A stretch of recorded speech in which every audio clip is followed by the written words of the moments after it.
وما أرسلناك إلا رحمة للعالمين. Pertanyaan selanjutnya, pertanyaan luar materi, apakah penggunaan raja atau jimat dalam Islam termasuk syirik besar?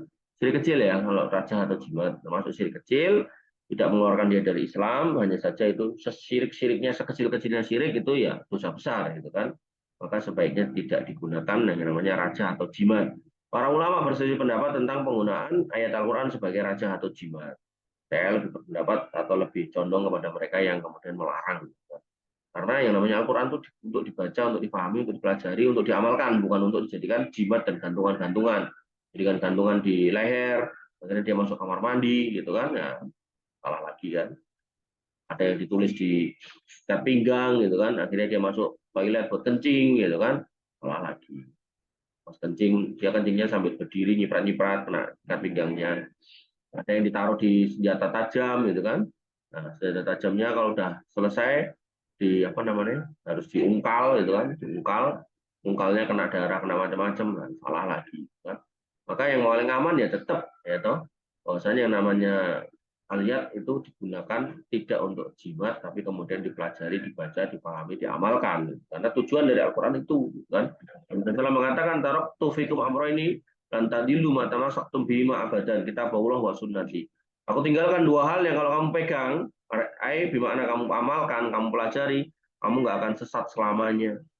Jadi bukan bermakna dijadikan jimat, tapi dijadikan ilmu, gitu kan.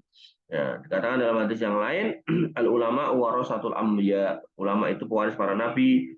Wa innal anbiya ulam yuwarisu dinaron wala dirhaman. Nabi itu nggak mewariskan dinar dan dirham, walakin yuwarisul ilma. Tapi nabi itu mewariskan ilmu. Nah, ilmunya apa ya? Tadi Al-Quran dan Sunnah. Jadi Al-Quran dan Sunnah itu biar jadi ilmu yang dipelajari, bukan digantung, bukan dijadikan jimat, gitu kan. Apalagi dijadikan sarana untuk kesombongan, gitu kan.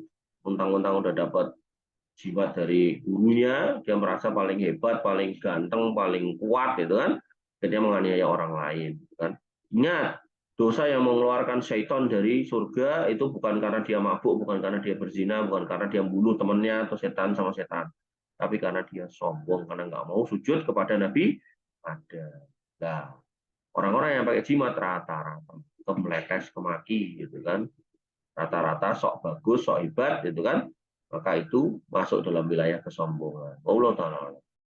Baik, ini adalah akhir dari tanya jawab kita di pagi hari ini. Semoga apa yang kita sudah bahas dan kita sudah dialogkan, diskusikan, meninggalkan ilmu yang bermanfaat buat kita semua. Akhirul kalam, subhanakallahumma bihamdika, asyhadu an la ilaha illa anta, astaghfiruka wa atubu ilaik. Assalamualaikum warahmatullahi wabarakatuh.